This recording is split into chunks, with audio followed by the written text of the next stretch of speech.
வணக்கம் நண்பர்களே, நான் Manikandan. This is Mani travels with hope. இது மாதிரி தொடர்ந்து பல வீடியோக்கள் வரப்போது. அதுக்கு நீங்கள் செய்ய வேண்டியது எல்லாம் நம்ம சேனலை சப்ஸ்கிரைப் பண்ணி ஆதரவு கொடுக்க வேண்டியது மட்டும்தான். இப்போ நம்ம வாழ்க்கையில் முதல் முறையாக மயிலாடுதுறை ஜங்ஷனில் இருக்கோங்க.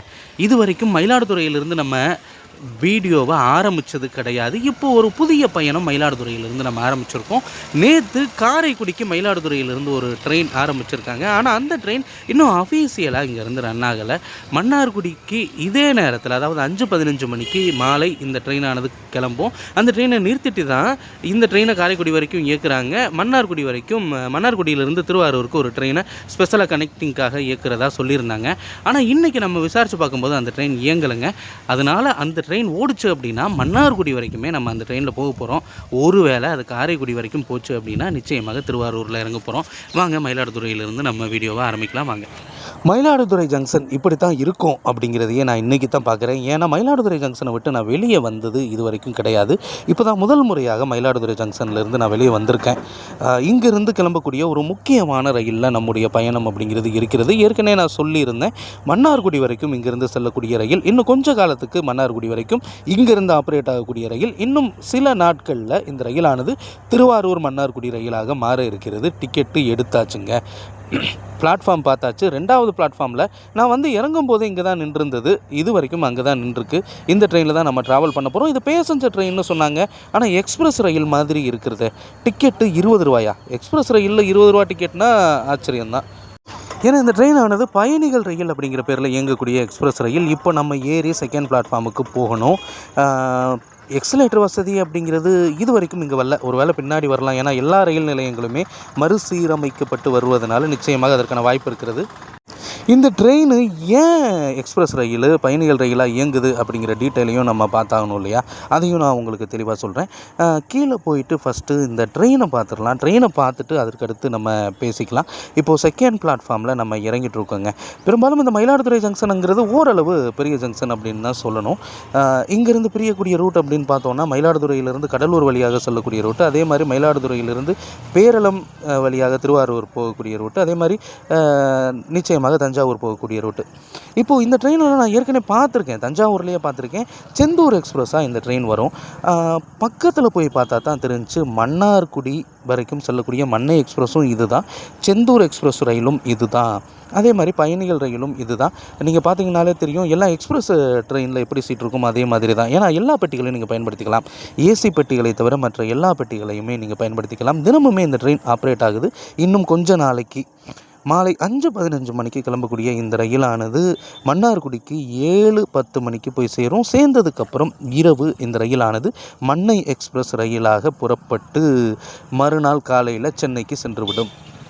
ஆக்சுவலாக மன்னை எக்ஸ்பிரஸாக இந்த ரயில் தினமும் கிளம்பக்கூடிய நேரம் அப்படின்னு பார்த்தோம் அப்படின்னா தினமும் நைட்டு 10:50 மணிக்கு 10:50க்கு தான், அது மன்னார்குடியிலிருந்து புறப்படக்கூடிய கடைசி ரயில் இந்த ரயில் தான். 10:50 மணிக்கு புறப்படக்கூடிய இந்த ரயிலானது அங்கேருந்து நீடாமங்கலம், திருவாரூர், மயிலாடுதுறை வழியாக விழுப்புரம் போய் விழுப்புரத்தில் இருந்து செங்கல்பட்டு, தாம்பரம் வழியாக சென்னைக்கு மறுநாள் காலையில் 6:20 மணிக்கு போய் சேர்கிறது. அதே மாதிரி 6:20க்கு போகக்கூடிய ரயிலானது அன்று மாலை புறப்படக்கூடிய செந்தூர் எக்ஸ்பிரஸாக கிளம்பி திருநெல்வேலி வழியாக திருச்செந்தூருக்கு சென்று விடுகிறது. அப்படி திருச்செந்தூர் போகக்கூடிய இந்த ரயிலானது மீண்டும் ஒரு பயணிகள் ரயிலாக திருநெல்வேலிக்கு வருகிறது. காரணம் என்ன அப்படின்னா, திருச்செந்தூரில் மெயின்டெனன்ஸ் ஒர்க் அப்படிங்கிறது இல்லாத ஒரு காரணம். அதே மாதிரி தினமுமே இரவு திருச்செந்தூரிலிருந்து புறப்படக்கூடிய இந்த ரயிலானது சென்னைக்கு வந்துட்டு அன்று இரவு 10:55 மணிக்கு புறப்பட்டு மன்னை எக்ஸ்பிரஸாக மன்னார்குடி வரைக்கும் செல்கிறது. அப்படி செல்லக்கூடிய இந்த ரயிலானது காலையில் 6:20 மணிக்கெல்லாம் மன்னார்குடிக்கு போகிறது. அப்படி போகக்கூடிய ரயில் ஒரு மணி நேரம் 1.5 மணி நேரம் நிறுத்தத்துக்கு அப்புறம் மீண்டும் 8:30 மணிக்கு புறப்பட்டு 8:35 மணிக்கு புறப்பட்டு மயிலாடுதுறை வரைக்குமே பயணிகள் ரயிலாக இயங்குகிறது. மயிலாடுதுறைக்கு 10:40க்கு வர்ற ட்ரெயின் அதுக்கடுத்து அதே பிளாட்ஃபார்மில் தான் நிறுத்தி வச்சுருப்பாங்க. பெரும்பாலும் 2வது பிளாட்ஃபார்மில் தான் நிறுத்தி வச்சுருப்பாங்க. அதற்கடுத்து மாலை 5:15 மணிக்கு மீண்டும் இந்த ரயில் புறப்பட்டு மன்னார்குடி வரைக்கும் செல்கிறது. இப்போது ரீசெண்டாக நேற்று ஒரு ட்ரெயினை அறிமுகப்படுத்தியிருக்கிறாங்க. அதாவது காரைக்குடியில் இருந்து காலையில் கிளம்பி திருவாரூர் வழியாக மயிலாடுதுறைக்கும், அதே மாதிரி மயிலாடுதுறையிலிருந்து இந்த ட்ரெயின் கிளம்பக்கூடிய அதே நேரத்திற்கு 5:15 மணிக்கு கிளம்பி திருவாரூர் போயிட்டு அங்கே இருந்து காரைக்குடி வரைக்கும் செல்லக்கூடிய ஒரு ரயிலும் அறிமுகப்படுத்தியிருக்காங்க. இந்த ரயில் முறையாக இயங்கும் பட்சத்தில் நிச்சயமாக இந்த ரயிலானது திருவாரூரோடு நிறுத்தப்படும் அப்படின்னு அறிவிப்பு இருக்கிறது. அந்த மாலை நேரத்தில் சூரியன் மறையக்கூடிய காட்சி அப்படிங்கிறது அப்படியே ஆப்போசிட்டில் வயல்கள் எல்லாம் அறுக்கப்பட்டு எப்படி இருக்குது அப்படிங்கிறதையும் பார்க்குறது அப்படிங்கிறது நமக்கு நல்லா தெளிவாக தெரியுது. மயிலாடுதுறை மாயவரம் இந்த பகுதியை பொறுத்தளவு ஒரு அற்புதமான விவசாய பூமியாக இருந்துக்கிட்டு இருக்குது. மயிலாடுதுறையிலிருந்து நிறைய ரயில்கள் இயக்கப்பட வேண்டும் அப்படிங்கிற கோரிக்கை தொடர்ச்சியாக இருந்தாலும் கூட மயிலாடுதுறையிலிருந்து காரைக்காலுக்கு ஒரு ட்ரெயின் வேணும்.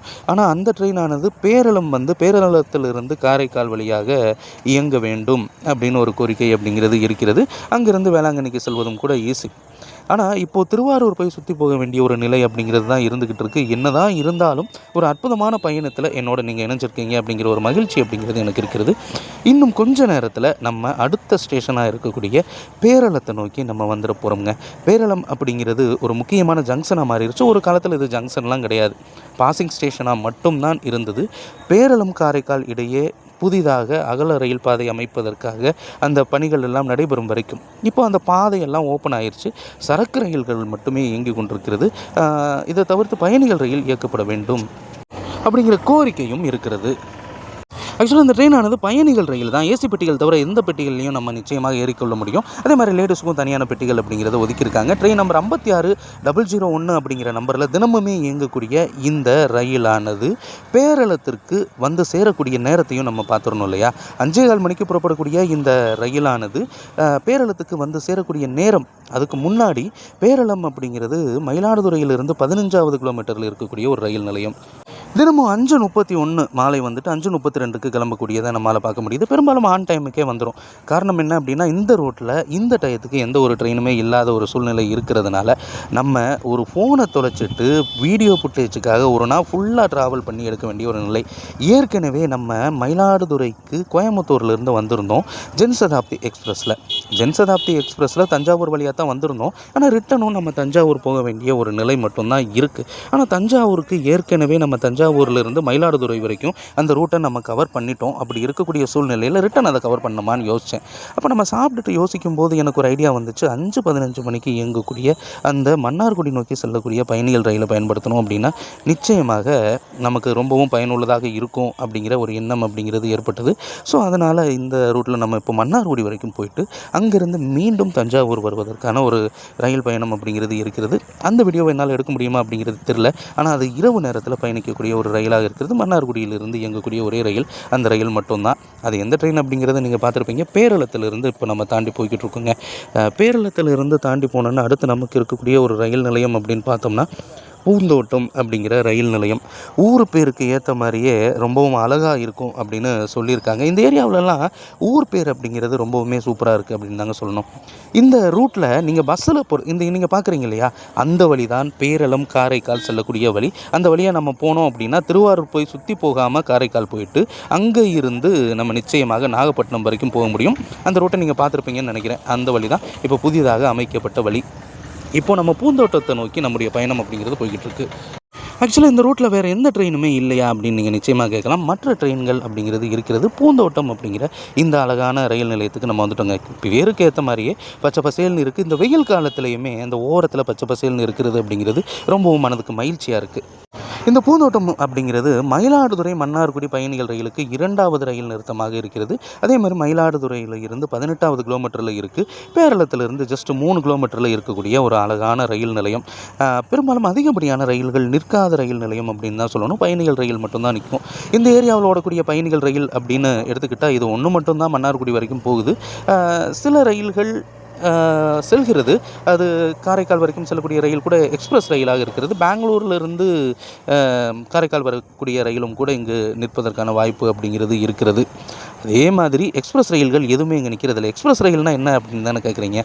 மன்னார்குடி வரைக்கும் செல்லக்கூடிய மன்னை எக்ஸ்பிரஸாக இருக்கட்டும், அதே மாதிரி காரைக்கால் வரைக்கும் சென்னையிலேருந்து வரக்கூடிய காரைக்கால் எக்ஸ்பிரஸ் ஆகட்டும், அதே மாதிரி பல்வேறு பகுதிகளிலிருந்தும் வாராந்திர ரயில்கள் இயக்கப்படுகிறது. ஜோத்பூரிலிருந்து மன்னார்குடி வரைக்கும் இயக்கப்படுகிறது. அதே மாதிரி திருப்பதியிலிருந்து வரக்கூடிய பாமினி எக்ஸ்பிரஸ் ரயிலாக இருக்கட்டும், எந்த ரயில்களுமே பாமினி எக்ஸ்பிரஸ் இங்கே நிற்கிதா அப்படிங்கிறது எனக்கு சரியாக தெரியல. என்னை பொறுத்தளவு நிற்காது அப்படின்னு தான் நினைக்கிறேன். இப்போ பூந்தோட்டம் அப்படிங்கிற ரயில் நிலையத்தை நம்ம கடந்து ஒரு ஆற்று படுகை அப்படின்னு தான் சொல்லணும். ஆனால் புதர் மன்றி கிடக்கிறது. நிச்சயமாக அதை தூர்வாரினாங்க அப்படின்னா இன்னும் கொஞ்சம் வசதியாக இருக்கும். இப்போ அதை தாண்டி நம்முடைய பயணம் அடுத்த இடத்தை நோக்கி போய்கிட்டு இருக்கு. மாலை மசங்கும் நேரம் அப்படின்னு தான் சொல்லணும். இன்னும் கொஞ்சம் நேரத்தில் சூரியன் மறைஞ்சிரும்.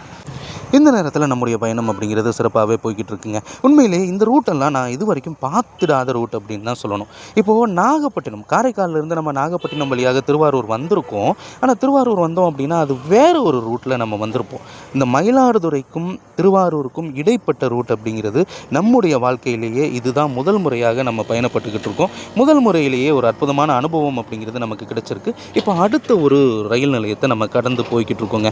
இந்த ரயில் நிலையத்தினுடைய பெயர் நன்னிலம் அப்படின்னு சொல்லுவாங்க. நன்னிலம் அப்படின்னா முன்னாள் அமைச்சர் காமராஜ் அப்படின்னு அதிமுகவை சேர்ந்தவர். அரசியல் பேசல நான்.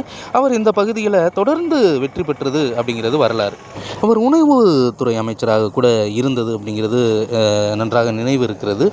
இந்த நன்னிலத்தை நம்ம கடந்து போய்கிட்டு இருக்கோங்க. இந்த நன்னிலம் அப்படிங்கிறது மயிலாடுதுறையில் இருந்து 23வது கிலோமீட்டரில் இருக்கக்கூடிய ஒரு அற்புதமான ரயில் நிலையம். இந்த ரயில் நிலையத்திற்கு தினமுமே 5:44 வந்துட்டு 5:45 நம்முடைய ரயிலானது புறப்பட்டு செல்லும். இன்னும் சில நாட்களுக்கு மட்டும் இதே டயத்துக்கு இன்னொரு ரயிலும் இயங்க இருக்கிறது. காரைக்குடி வரைக்கும் செல்லக்கூடிய ரயில். அந்த ரயிலை பயன்படுத்தி இணைப்பு ரயிலாக இந்த ரயிலை நம்ம இயக்கலாம். ஏன்னா இப்போது மெயின்டெனன்ஸ் அப்படிங்கிறது மன்னார்குடியில் இல்லை. ஏன்னா மன்னார்குடியில் இருக்கக்கூடிய 2 பிளாட்ஃபார்ம்களில் ஒரு பிளாட்ஃபார்மில் ஏற்கனவே செம்மொழி எக்ஸ்பிரஸ் ரயில் வந்து நின்று விடுகிறது. அந்த ரயில் சீக்கிரம் போயிடுறது அப்படிங்கிறதுனால 2வது பிளாட்ஃபார்மில் இருந்து தான் எப்போயுமே கிளம்பும். அப்படி இருக்கிறதுனால இன்னொரு பிளாட்ஃபார்மில் பயணிகள் ரயில் போயிட்டு வர்றது அப்படிங்கிறது சிரமம் அப்படிங்கிறதுனால இந்த ரயிலை மயிலாடுதுறை வரைக்கும் இயங்கி மெயின்டெனன்ஸுக்காக நிறுத்தினாங்க. இனிமேல் திருவாரூர்லேயே ஒரு பிளாட்ஃபார்ம் அப்படிங்கிறத ஒதுக்கி அங்கேருந்து மெயின்டெனன்ஸ் அப்படிங்கிறது நிச்சயமாக இருக்கும். இப்போது நம்ம நன்னிலம் ரயில் நிலையத்திலிருந்து புறப்பட்டு போய்கிட்டு இருக்கோங்க. உண்மையிலேயே இந்த வீடியோ அப்படிங்கிறது நான் மன்னார்குடிக்கு வந்துட்டு அதுக்கப்புறம் தான் வாய்ஸ் கொடுக்குறேன். அதனால் சில நேரங்களில் சில இடையூறுகள் அப்படிங்கிறது சவுண்டு, இந்த வண்டியோட சவுண்டெல்லாம் இருக்கும். கொஞ்சம் அட்ஜஸ்ட் பண்ணிக்கிறது என்னை பொறுத்தளவு நல்லது. ஏன்னா முக்கியமான தகவல்கள் அப்படிங்கிறது எல்லோருக்கும் போய் சேரணும் அப்படிங்கிறது தான் நம்முடைய நோக்கமாக இருக்கிறது. அது இல்லாமல் நேரம் அப்படிங்கிறது ரொம்ப கம்மிங்க. ஏன்னா எனக்கு இருக்கக்கூடிய விடுமுறை அப்படின்னு பார்த்தோம் அப்படின்னா நேற்று ஒரு நாள் செல்ஃபோன் வாங்குறதுலேயே போயிடுச்சு, அதில் ரெடி பண்ணுறதுலையே போயிடுச்சு. இன்னொன்று சொல்லணும் அப்படின்னா நம்ம யூடியூப் சேனலே காணாமல் போகக்கூடிய ஒரு நிலை அப்படிங்கிறது தாங்க இருந்துச்சு.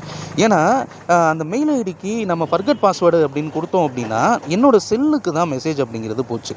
ஸோ அவங்க நிச்சயமாக அதை சரியான முறையில் பயன்படுத்தினாங்களா அப்படிங்கிறது எனக்கு தெரியல. அப்புறம் நான் என்ன பண்ணேன், இன்னொரு மெயில் ஐடி வச்சுருந்தேன், பழைய பாதை பை மணி அப்படின்ட்டு. அதில் ஒரு யூடியூப் சேனல் கூட வச்சுருந்தேன்னு வைங்களேன். அதில் ஒரு லாபமுமே இல்லை. ஏன்னா நம்ம போடக்கூடிய கண்டென்ட்டுக்கு ரீயூஸ்டு கண்டென்ட் அப்படின்ட்டு இருந்ததுனால சரி பேருக்கு வைக்கலாம் அப்படின்ட்டு அந்த மெயில் ஐடியை நான் ஓப்பன் பண்ணியிருந்தேன். அந்த மெயில் ஐடிக்கு ஒரு கோடை அனுப்பிச்சு அதுக்கப்புறம் தான் நான் நிச்சயமாக நம்ம சேனலை மீட்கக்கூடிய ஒரு நிலை அப்படிங்கிறது எனக்கு இருந்தது. நிச்சயமாக சேனல் காணாமல் போயிடுமோ அப்படிங்கிற ஒரு அச்சம் அப்படிங்கிறது இருந்தது. என்ன வேகத்தில் போகுதுன்னு பார்த்தீங்களா? இப்போது நமக்கு இருக்கக்கூடிய அடுத்த நிறுத்தத்துக்கு நம்ம வந்துட்டோங்க. திருவாரூர் அப்படிங்கிறது மிகப்பெரிய ஜங்ஷனாக பார்க்கப்படுகிறது. இந்த திருவாரூரிலிருந்து பல்வேறு பகுதிகளுக்குமே ரயில்கள் அப்படிங்கிறது திருவாரூரில் இருந்து கிடையாது, திருவாரூர் வழியாக இருக்கிறது. இந்த திருவாரூரை பற்றி சொல்லணும் அப்படின்னா இன்றைக்கி இருக்கக்கூடிய அரசாங்கத்தை பற்றி நம்ம நிச்சயமாக சொல்லி ஆகணுங்க. இன்றைக்கி அரசாங்கத்தில் பொறுப்பில் இருப்பவர்களினுடைய சொந்த மாவட்டமாக இந்த திருவாரூர் அப்படிங்கிறது இருக்கிறது. முன்னாள் முதலமைச்சர் கருணாநிதி அவர்களாக இருக்கட்டும், அவருடைய மகன் இன்று முதலமைச்சராக இருக்கக்கூடிய ஸ்டாலின் அவர்களாக இருக்கட்டும், உதயநிதி ஸ்டாலின் அவர்களாக இருக்கட்டும், எல்லோருமே திருவாரூர் மாவட்டத்தை பூர்வீகமாக கொண்டவர்கள். இன்றைக்கி சென்னையில் செட்டிலாக இருக்கலாம், ஒரு காலத்தில் இங்கிருந்து வந்தவர்கள் அப்படிங்கிறது தான் நம்ம தெரிஞ்சாகணும். இப்போது திருவாரூருக்கு நம்ம ட்ரெயின் வந்துருச்சுங்க. திருவாரூர் அப்படிங்கிறது ஜங்ஷன் சொல்லியிருந்தேன். எப்படி ஜங்ஷன் அப்படின்னா திருவாரூர்லேருந்து நாகப்பட்டினம் வழியாக காரைக்கால் செல்வதற்கு ஒரு ரூட் அப்படிங்கிறது பிரியும். அதே மாதிரி நீடாமங்கலம் வழியாக தஞ்சாவூர் போகிறதுக்கு ஒரு ரூட் பிரியும். நீடாமங்கலத்தில் இருந்து மன்னார்குடி போகுது. அப்போ அதனால் நீடாமங்கலம் வரைக்கும் போகக்கூடிய ஒரு ரூட்டு தான். அதே மாதிரி மயிலாடுதுறை வரைக்கும் செல்லக்கூடிய இந்த ரூட்டு, பேரளம் வழியாக வரக்கூடிய ரூட்டு, இந்த 3 வழித்தடங்களும் சந்திக்கக்கூடிய இடமாக இந்த திருவாரூர் அப்படிங்கிறது இருக்கிறது. முக்கியமான ஜங்ஷனாகவும் இருக்கிறது. இந்த திருவாரூரிலிருந்து பயணிகள் ரயில் அப்படிங்கிறது கிளம்புது. தஞ்சாவூர் வரைக்குமே ஒரு ட்ரெயின், திருச்சிராப்பள்ளி வரைக்குமே ஒரு ட்ரெயின் இருக்குங்க. திருவாரூர்லேருந்து திருச்சிராப்பள்ளி வரைக்கும் காலையில் போகக்கூடிய ட்ரெயின் தான் ராமேஸ்வரம் நோக்கி செல்லக்கூடிய ராமேஸ்வரம் எக்ஸ்பிரஸாக போகுது அப்படிங்கிறதும் நமக்கு தெரியும். இப்போது இந்த பேரளம் காரைக்கால் பாதை அமைக்கப்பட்டு விட்டுருச்சு அப்படின்னா இங்கே வரக்கூடிய ரயில்களின் எண்ணிக்கை நிச்சயமாக குறைவதற்கான வாய்ப்பு அப்படிங்கிறது இருக்கிறது. ஏற்கனவே ஓடிக்கொண்டு இருக்கக்கூடிய ரயில்கள் ஓடிக்கொண்டு இருக்கட்டும், புதிதான ரயில்களை பேரளம் காரைக்கால் பாதையில் இயக்க வேண்டும் அப்படிங்கிற கோரிக்கை அப்படிங்கிறது இருக்கிறது. இந்த திருவாரூர் ஜங்ஷனுங்கிறது மயிலாடுதுறையிலிருந்து 38வது கிலோமீட்டரில் இருக்கக்கூடிய ஒரு மிகப்பெரிய ஜங்ஷன். இந்த ஜங்ஷனுக்கு தினமுமே நம்மளுடைய ட்ரெயினானது காலையில் வந்து போகிறது அப்படிங்கிறது ஒரு ரூட்டு. அதே மாதிரி ஈவினிங் டயத்தில் காலையில் வர்றது அப்படிங்கிறது காலையில் 8:35 மணிக்கு மன்னார்குடியில் இருந்து கிளம்பி வருது. ஆனால் ஈவினிங் டயத்தில் பார்த்தோம் அப்படின்னா மயிலாடுதுறையிலிருந்து 5:15 கிளம்ப வேண்டிய இந்த ரயிலானது 50 நிமிஷம் தான் 6:05 மணிக்கு வந்து விடுகிறது. 6:05 மணிக்கு வந்துட்டு ஒரு 3 நிமிஷம் நிறுத்தத்துக்கு அப்புறம் இங்கேருந்து 6:08 8 மணிக்கு புறப்பட்டு செல்லும். இதுக்கப்புறம் அஸ் யூஸ்வல் நம்ம நீடாமங்கலம் வரைக்குமே பயன்படுத்தின ரூட்டு தான். நீடாமங்கலத்துக்கு அப்புறம் மன்னார்குடிக்கு போகக்கூடிய அந்த ரூட் அப்படிங்கிறது தான் வித்தியாசமான ரூட்டாக இருக்கிறது. இந்த திருவாரூரை பொறுத்தளவு திருவாரூர் தேர் அப்படிங்கிறது ரொம்பவும் பிரசித்தி பெற்றதாக பார்க்கப்படுகிறது. ஒரு காலத்தில் இந்த தேரை இழுக்கிறது அப்படிங்கிறதே ரொம்பவும் சிரமங்க. தேரை இழுத்து தெருவில் விடுறது அப்படிங்கிற மாதிரி சொல்லுவாங்க. ஏன்னா அவ்வளோ பெரிய தேர் இழுத்தா திரும்ப நிலைநிறுத்துறது அப்படிங்கிறது ரொம்பவும் கஷ்டமான விஷயம். ஆனால் இப்போ அதற்கான பல்வேறு பணிகள் எல்லாம் மேற்கொள்ளப்பட்ட பிறகு இந்த தேர் அப்படிங்கிறது ரொம்பவும் பிரசித்தி பெற்றதாக இருக்கிறது. என்னை பொறுத்தளவு தமிழ்நாட்டிலேயே மிகப்பெரிய தேராக இந்த தேர் தான் இருக்கும் அப்படின்னு நான் நினைக்கிறேன். இதை விட பெருசு இருந்ததுன்னா நிச்சயமாக கமெண்ட் பண்ணுங்கள். அதே மாதிரி நிறைய சுற்றுலா தலங்கள் அப்படிங்கிறதும் திருவாரூர் மாவட்டத்தை பொறுத்தளவு இருக்குது. ஏன் இன்றைக்கி இருக்கக்கூடிய மன்னார்குடி கூட நிச்சயமாக சொல்லணும் அப்படின்னா தஞ்சாவூர்லேருந்து நம்ம நீடாமங்கலம் வழியாக சென்றுடலாம். ஆனாலும் அது இருக்கக்கூடியது திருவாரூர் மாவட்டமாகத்தான் இருந்து கொண்டிருக்கிறது. நிறைய பிரபலங்களை இந்த பகுதி தந்திருக்கிறது. அது மட்டும் இல்லாமல் இந்த திருவாரூர் அப்படின்னு எடுத்துக்கிட்டால் நிறைய இசைக்கலைஞர்கள் அப்படிங்கிறவங்களும் இருக்கத்தான் செய்கிறாங்க. நிறைய புகழுக்கு சொந்தமான ஒரு பகுதியில் நம்ம இப்போ ட்ராவல் பண்ணிகிட்ருக்கோம் அப்படிங்கிறதே ரொம்பவும் மகிழ்ச்சியான விஷயம். ஏற்கனவே இந்த திருவாரூருக்கு நம்ம வந்திருக்கோமான்னு கேட்டால் ஒரே ஒரு தடவை வந்திருக்கோங்க. காரைக்காலிலிருந்து தஞ்சாவூர் வரைக்கும் இயங்கக்கூடிய பயணிகள் ரயிலில் வந்திருக்கோம். அந்த ட்ரெயினில் வந்து அதே ட்ரெயின் தான் திருச்சி வரைக்கும் செல்லக்கூடிய ரயிலாகவும் இருக்கிறது. இந்த ரயிலில் நம்ம ட்ராவல் பண்ணுறது அப்படிங்கிறது நமக்கு ரொம்பவும் மனதுக்கு மகிழ்ச்சியை ஏற்படுத்தக்கூடிய ஒன்றாக இருக்கிறது. இந்த திருவாரூரிலிருந்து நம்ம கிளம்பும் போதே சூரியன் மறையக்கூடிய காட்சி. இது வரைக்கும் சூரியன் நமக்கு பின்னாடி இருந்தது, அந்த சைடு இருந்தது. இப்போது ஒரு டைவர்ஷன் ஆனதுனால சூரியனை மறையக்கூடிய காட்சி அப்படிங்கிறத நம்ம பார்க்க முடியுது. ரயில் பயணத்தில் சூரியன் உதிக்கிறதும் சூரியன் மறைகிறதும் பார்க்குறதே கண்ணுக்கு குளிர்ச்சியான ஒரு காட்சியாக இருக்கிறது. இப்போ திருவாரூரில் இது நமக்கு நடக்கிறது உள்ளபடியே மகிழ்ச்சியான விஷயமாகத்தான் இருக்கிறது. எது எப்படி இருந்தாலும் பரவாயில்லை, இந்த சூரியன் மறையக்கூடிய காட்சி அப்படிங்கிறது நமக்கு கிடைச்சது மிகப்பெரிய பாக்கியம் அப்படின்னு தான் சொல்லணும். இப்போ திருவாரூரிலிருந்து நம்ம ட்ரெயின் ஆனது புறப்பட்டு போய்கிட்டு இருக்குங்க. 6-8 மணிக்கு கிளம்ப வேண்டிய நம்ம ட்ரெயின் ஒரு 3 நிமிஷம் நிறுத்தம் தாமதமாக 6:11 மணிக்கு புறப்பட்டு சென்று கொண்டிருக்கிறது. இனிமேல் இருட்டக்கூடிய நேரம் அப்படிங்கிறதுனால சரியான முறையில் நம்ம காமிக்க முடியுமா அப்படிங்கிறது நமக்கு தெரியல. இருந்தாலும் முக்கியமான ஸ்டேஷன்ஸ் மட்டும் நான் உங்களுக்காக காமிக்கிறேன். இப்போ அடுத்து நம்ம பார்க்கக்கூடியது ஒரு முக்கியமான ரயில் நிலையம். திருவாரூருக்கு அப்புறம் நமக்கு இருக்கக்கூடிய ஒரு முக்கியமான ரயில் நிலையம் அப்படின்னு பார்த்தோம்னா குளிக்கரை ரயில் நிலையம் அப்படின்னு சொல்லுவாங்க. இந்த குளிக்கரைக்கு நம்ம இப்போ வந்துட்டோங்க. இது வந்து மயிலாடுதுறையிலிருந்து 44வது கிலோமீட்டரில் இருக்கக்கூடிய ரயில் நிலையமாக இருக்கிறது. இங்கேயுமே 1 நிமிஷம் நிறுத்தம் அப்படிங்கிறது இருக்கிறது. எல்லா ரயில்களுமே நின்று செல்றதில்லை, சில பயணிகள் ரயிலை தவிர. நம்ம 6:17க்கு வந்துட்டு 6:18க்கு கிளம்பக்கூடிய அந்த காட்சியை நம்ம பார்க்குறோம். நிச்சயமாக இந்த ரூட்டை பொறுத்தளவு ஆன் டயத்துக்கு எல்லா ரயில்களுமே வந்துடுறதுக்கான வாய்ப்பு அப்படிங்கிறது இருக்கிறது. காரணம் என்ன அப்படின்னா இந்த நேரத்தில் எந்த ஒரு ட்ரெயினுமே இல்லாத ஒரு சூழ்நிலை அப்படிங்கிறதுனால. இந்த ட்ரெயினில் அதிகப்படியான மக்கள் பயணிக்கிறாங்களா அப்படின்னு கேட்டால் கூட்டம் அதிகமாக இருக்கிறது அந்த வார இறுதி நாட்களில் நிச்சயமாக இருக்கும் அப்படின்னு நினைக்கிறேன். இப்போ வார நாட்கள் அப்படிங்கிறதுனால நிச்சயமாக அதிகப்படியான மக்கள் பயணிக்கலை. ஆனால் அதுக்காண்டி ரொம்பவும் குறைவாக பயணிக்கிறாங்க அப்படின்னு நம்ம எளிதாக எடுத்துக்கவும் முடியாது. ஓரளவு மக்கள் பயணிக்கக்கூடியதையும் நம்ம நிச்சயமாக பார்க்க முடியுது. இப்போ குளித்துறை அப்படின்னு ஒரு ரயில் நிலையம் இருக்குது. அது வந்து நம்ம ஏரியாவில் நாகர்கோவில் பக்கம் இருக்குது. இந்த குளிக்கரை ரயில் நிலையத்தில் இருந்து இப்போ நம்ம புறப்பட்டு போய்கிட்டு இருக்கோம். இரவு நேர பயணம் அப்படிங்கிறது. ஆனால் அதுலேயுமே என்ன வேகமாக ட்ரெயின் போகுது பார்த்தீங்களா? எக்ஸ்பிரஸ் ட்ரெயின் தாங்க. ஏன்னா அதே இன்ஜின் தான் பயணிகள் ரயிலாக போகுது. எக்ஸ்பிரஸ் ட்ரெயின் சில இடங்களில் நிற்கிறது இல்லை, ஆனால் இது எல்லா இடத்துலையும் நிற்கிது. நின்று போகிறதுனால என்னவோ தெரியல, இந்த ரயிலுக்கான வரவேற்பு அப்படிங்கிறது என்ன சிரமம் அப்படின்னா மயிலாடுதுறையிலேருந்து இந்த ட்ரெயினை இயக்குறதுல ஆப்ரேஷன் இஷ்யூ அப்படிங்கிறது இருக்கிறது. அதனால் இந்த காரைக்குடி ரயில் வரும்போது இந்த ட்ரெயினை இயக்க வேண்டிய அவசியம் இல்லை அப்படிங்கிற மாதிரி சொல்லியிருக்காங்க. ஆனால் என்ன வேகத்தில் போகுது அப்படிங்கிறத மட்டும் பாருங்களேன். சின்ன சின்ன ஊர்கள் எல்லாமே இந்த ஏரியாவில் ரொம்பவும் அழகாக இருக்குது அப்படிங்கிறது தான். இப்போது கேரளாவில் நம்ம பல நாட்களுக்கு முன்னாடி பார்த்துருப்போம். அந்த வகையில் சின்ன சின்ன ஊர்கள் அப்படிங்கிறது இந்த பக்கமுமே இருக்குங்க. இந்த ரூட்லலாம் பயணிக்கணும் அப்படிங்கிற ஆசை எனக்கு ரொம்ப நாளாக இருந்துகிட்டு இருந்தது.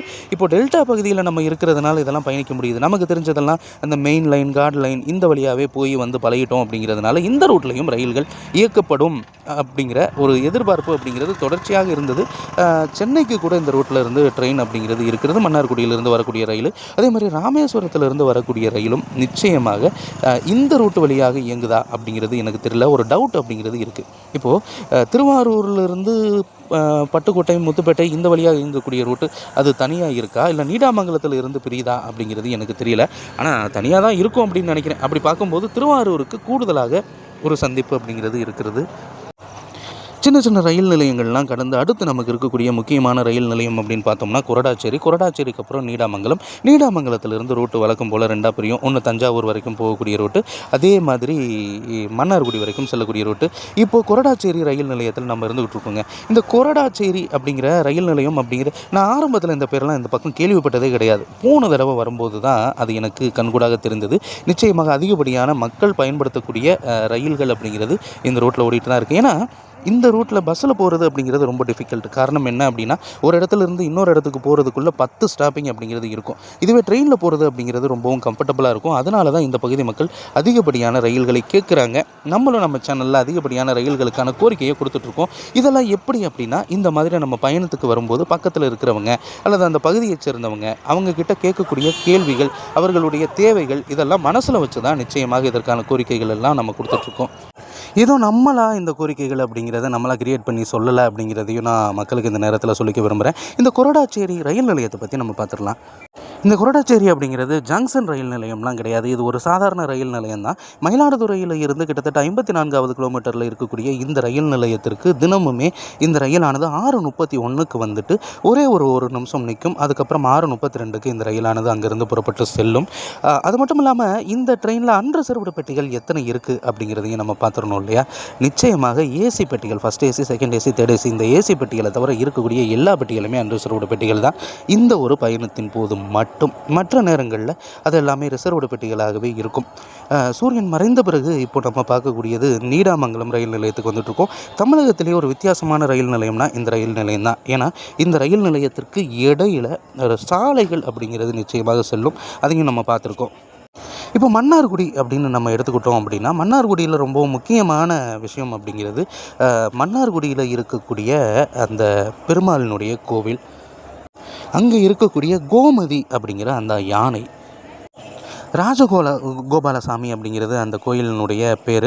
அதில் கோமதி அப்படிங்கிற ஆணை அப்படிங்கிறது இருக்குது. நம்ம கூட ஒரு வீடியோ ஒன்று போட்டிருந்தோம். அந்த ஆணைக்கு செய்யக்கூடிய பணிவிடைகள் அந்த பணியாளர்கள் எப்படி மேற்கொள்கிறாங்க அப்படின்னா, அந்த ஆணை குளிப்பதற்காக நீச்சல் குளம் மாதிரியான அமைப்பு கூட அந்த கோயிலில் ஏற்படுத்தப்பட்டிருக்கிறது. அது மட்டும் இல்லாமல் மன்னார்குடி ஏரியா அப்படின்னு எடுத்துக்கிட்டாலே நிச்சயமாக அதிகப்படியான தொழிற்சாலைகள், அதிகப்படியான கல்வி நிறுவனங்கள் எல்லாமே இருக்கக்கூடியதையும் நம்மளால் பார்க்க முடியுது. நீங்கள் பார்த்தீங்க இல்லையா, இந்த நீடாமங்கலம் ரயில் நிலையத்தில் நம்ம சேர்ந்துருக்கோம். சேரும்போதே ஒரு ட்ரெயினுமே இங்கே நின்றுட்டுருக்குங்க. இந்த ட்ரெயின் வேறு எந்த ஒரு ட்ரெயினுமே கிடையாது. திருச்சியிலிருந்து வேளாங்கண்ணி வரைக்கும் செல்லக்கூடிய ட்ரெயின். திருச்சியிலிருந்து வேளாங்கண்ணிக்கு போகணும் அப்படின்னா டைரெக்டாக இருக்கக்கூடிய ஒரே ஒரு ட்ரெயின் இந்த ட்ரெயின் மட்டும்தாங்க. இதை விட்டுட்டிங்க அப்படின்னா நீங்கள் காரைக்கால் செல்லக்கூடிய ட்ரெயினில் நாகப்பட்டினத்தில் இறங்கி அங்கே இருந்து ட்ரெயினில் போகணும், இல்லைன்னா பஸ்ஸில் போகணும். ஆனால் இந்த ஒரு ட்ரெயின் மட்டும் ஈவினிங் 4:50 மணிக்கு திருச்சிராப்பள்ளியிலிருந்து புறப்படுகிறது. அங்கேருந்து நாகப்பட்டினம் வரைக்கும் வந்துட்டு நாகப்பட்டினத்திலிருந்து ரோகோ ரிவர்ஸில் எடுத்து நிச்சயமாக இந்த ட்ரெயினானது வேளாங்கண்ணி வரைக்குமே இயங்குகிறது அப்படிங்கிறது கூடுதல் தகவல். அது மட்டும் இல்லாமல் இது எக்ஸ்பிரஸ் ரயில் கேட்டகரியில் தான் வரும். ஏன்னா அதிகப்படியான தூரத்தை கிடக்கிறதுனால இப்போது நீடாமங்கலம் ரயில் நிலையத்திலிருந்து நம்ம புறப்பட்டு செல்லக்கூடிய ஒரு நிலை அப்படிங்கிறதா இருக்குது. நீடாமங்கலம் அப்படிங்கிறது நான் ஏற்கனவே சொல்லியிருந்தேன், தமிழகத்திலேயே வித்தியாசமான ரயில் நிலையம். ஏன்னா இந்த ரயில் நிலையத்துக்கு இடையில் சாலை அப்படிங்கிறது செல்லும். ஒரு ரயில் நிலையம் இருக்குது அப்படின்னா அதற்கு முன்னாடி இல்லைனா அதற்கு அடுத்து தான் சாலைகள் அப்படிங்கிறது நிச்சயமாக இருக்கும். ஆனால் இந்த ஒரு ரயில் நிலையத்தில் தான் இடையில் சாலைகள் இருக்கிறத நம்மளால் பார்க்க முடியுது. இந்த நீடாமங்கலம் ரயில் நிலையத்தை தாண்டிட்டோம் அப்படின்னா நிச்சயமாக நமக்கு இருக்கக்கூடிய அடுத்த ஹால்ட் வேறு ஒன்றுமே கிடையாது, மன்னார்குடி மட்டும்தான். இந்த நீடாமங்கலம் ரயில் நிலையம் அப்படின்னு எடுத்துக்கிட்டோம் அப்படின்னா இது மயிலாடுதுறையிலிருந்து 62வது கிலோமீட்டரில் இருக்கக்கூடிய ஒரு ஜங்ஷன் அப்படின்னு தான் சொல்லணும். எதுக்காக இது ஜங்ஷன் அப்படின்னு சொல்கிறாங்கன்னா, இப்போது இந்த பேரளம் வழியாக திருவாரூர் செல்லக்கூடிய ரோட்டு பிரிகிறது இந்த இடத்துல தான். அதே மாதிரி தஞ்சாவூர் செல்லக்கூடிய ரோட்டு பிரிகிறதும் இந்த இடத்துல தான். அது மட்டும் இல்லாமல் மன்னார்குடிக்கு செல்லக்கூடிய ரோட்டும் பிரிகிறது இந்த இடத்துல தான். அதனால தான் இதை ஜங்ஷன் அப்படின்னு சொல்கிறாங்க. தமிழகத்திலேயே பல்வேறு ஜங்ஷன் அப்படின்னு இருக்குங்க. இப்போது நம்ம இந்த ட்ரெயினை எடுத்துக்கிட்டிங்கனாலே, நீங்கள் மயிலாடுதுறையிலிருந்து கிளம்புனீங்க அப்படின்னாலே மயிலாடுதுறை ஒரு ஜங்ஷனுங்க. மயிலாடுதுறைக்கு அப்புறம் பேரளம் ஒரு ஜங்ஷன், பேரளத்துக்கு அப்புறம் திருவாரூர் ஒரு ஜங்ஷன், திருவாரூருக்கு அப்புறம் நீடாமங்கலம் ஒரு ஜங்ஷன், கடைசியாக இருக்கக்கூடிய மன்னார்குடி அப்படிங்கிறது டெர்மினல் ஸ்டேஷன் அப்படின்னு சொல்கிறாங்க. இங்கேருந்து ரூட்டை எக்ஸ்டென்ஷன் பண்ணணும் பட்டுக்கோட்டை வரைக்கும் அப்படிங்கிற கோரிக்கை அப்படிங்கிறது இருக்கிறது. அது எந்த அளவுக்கு சாத்தியம் அப்படிங்கிறது நமக்கு தெரியல. இப்போ நீடாமங்கலத்தை தாண்டி உடனே நம்ம சேர்ந்து இருக்கக்கூடிய இடம் மன்னார்குடி. இந்த மன்னார்குடியிலிருந்து எத்தனை ட்ரெயின்கள் இயங்குது அப்படின்னு நீங்கள் டீட்டெயில் எடுத்துக்கிட்டிங்கன்னா, திருவாரூர் வழியாக இப்போதைக்கு மயிலாடுதுறைக்கு ஒரு பயணிகள் ரயில் இயங்கி கொண்டிருக்கிறது. இந்த ரயில் கூடிய விரைவில் திருவாரூரோடு நிறுத்தப்படும் அப்படின்னு அறிவிப்பு அப்படிங்கிறதும் இருக்கிறது. அதே மாதிரி சென்னை வரைக்கும் மன்னை எக்ஸ்பிரஸ் ரயில் இருக்கிறது. அதே மாதிரி வாரத்தில் 3 நாளைக்கு திருப்பதி வரைக்கும் செல்லக்கூடிய பாமினி எக்ஸ்பிரஸ் ரயிலும் இந்த ரூட்டில் தான் இயங்கி கொண்டிருக்கிறது. இப்படி ரயில்கள் அப்படிங்கிறது 1-2 போய்கிட்டு இருக்குது. ஆனால் மெயின்டெனன்ஸ் ஒர்க் அப்படிங்கிறது இருக்கிறதுனால அதிகப்படியான ரயில்கள் இயக்குவதற்கு ஏற்றார் மாதிரி பணிகள் அப்படிங்கிறது மேற்கொள்ளப்பட வேண்டும். இங்கிருந்தும் வந்தே பாரத் ரயில்கள் இயக்கப்படுமா அப்படின்னு எதிர்பார்ப்பு அப்படிங்கிறது இருக்கிறது. ஆனால் அது இப்போதைக்கு சாத்தியக்கூறு இல்லை அப்படின்னு தான் சொல்லணும். இன்னும் ஒரு 2 வருஷம் அல்லது 3 வருஷமாவது ஆகும். ஏன்னா பிட்லைன் மெயின்டைன் பண்ணணும். இல்லை காலையில் சென்னையிலேருந்து கிளம்பி ரிட்டன் போகிறது அப்படிங்கிறதுனால ஓரளவுக்கு சாத்தியமான ஒன்றாக இருக்கிறது. இந்த மன்னார்குடி அப்படிங்கிற எடுத்துக்கிட்டிங்கன்னா கோயில்கள் அப்படிங்கிறது அதிக அளவில் இருக்குது. அது மட்டும் இல்லாமல் இங்கே சுற்றி பார்க்க வேண்டிய இடங்கள் அப்படின்னு பார்த்தோம்னா ஆலயங்கள் தான். இந்த தஞ்சாவூர், திருவாரூர், மயிலாடுதுறை இந்த 3 மாவட்டங்களுமே கோயில்களுக்கான மாவட்டம் அப்படின்னு தான் சொல்லணும். இப்போது வாழ்க்கையில் முதல் முறையாக மன்னார்குடியில் நான் இறங்கிட்டேங்க. மன்னார்குடி அப்படிங்கிற அந்த அற்புதமான ஊரில் நான் இறங்கிட்டேன். இந்த பயணிகள் ரயிலில் வெறும் 20 ரூபா கொடுத்து நான் இறங்கிட்டேன். மகிழ்ச்சி தான். என்ன நண்பர்களே, 20 ரூபா கட்டணத்தில் மயிலாடுதுறையில் இருந்து நம்ம மன்னார்குடி வரைக்கும் வந்திருக்கோம். கிட்டத்தட்ட 70 கிலோமீட்டர். இந்த ஒரு ட்ரெயினில் மட்டும்தான் 20 ரூபா கட்டணத்தில் நம்ம வர முடியும். ஏன்னா அது பயணிகள் ரயில் இல்லை இயங்கக்கூடிய எக்ஸ்பிரஸ் ரயில். ஏன்னா இந்த ட்ரெயின் மன்னை எக்ஸ்பிரஸாகவும் ஆப்ரேட் ஆகுது, அதே மாதிரி செந்தூர் எக்ஸ்பிரஸாகவும் ஆப்ரேட் ஆகுது. இந்த ட்ரெயினுக்கு இன்னொரு சிறப்பு என்ன அப்படின்னா, மன்னார்குடியில் இருந்து மயிலாடுதுறை வரைக்கும் பயணிகள் ரயிலாக இயங்குகிற அதே மாதிரி திருநெல்வேலியிலிருந்து திருச்செந்தூர் வரைக்குமே பயணிகள் ரயிலாக இயங்குது. ஆக 2 பகுதிகளுக்குமே மிகப்பெரிய வாய்ப்பை ஏற்படுத்தியிருக்கு. ஆனால் இது எத்தனை நாளைக்கு அப்படிங்கிறது தெரியாது. ஏன்னா இப்போது காரைக்குடியில் இருந்து மயிலாடுதுறை வரைக்கும் ஒரு ரயில் ஆப்ரேட் பண்ணிகிட்டு இருக்கிறாங்க. துவக்க விழா முடிஞ்சிச்சு. ஆனால் என்றைக்கு இருந்து அந்த சர்வீஸ் தொடங்கும் அப்படிங்கிறது தெரியல.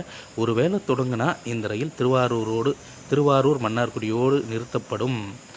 அதனால அந்த ட்ரெயினில் அதே 20 ரூபா கட்டணத்தில் இந்த ட்ரெயினை கனெக்ஷனுக்கு இருக்குமா அப்படிங்கிறது தெரியல. இருந்தால் சந்தோஷம். அடுத்த ஒரு வீடியோவில் பார்ப்போம். அது வரைக்கும் நன்றி, வணக்கம்.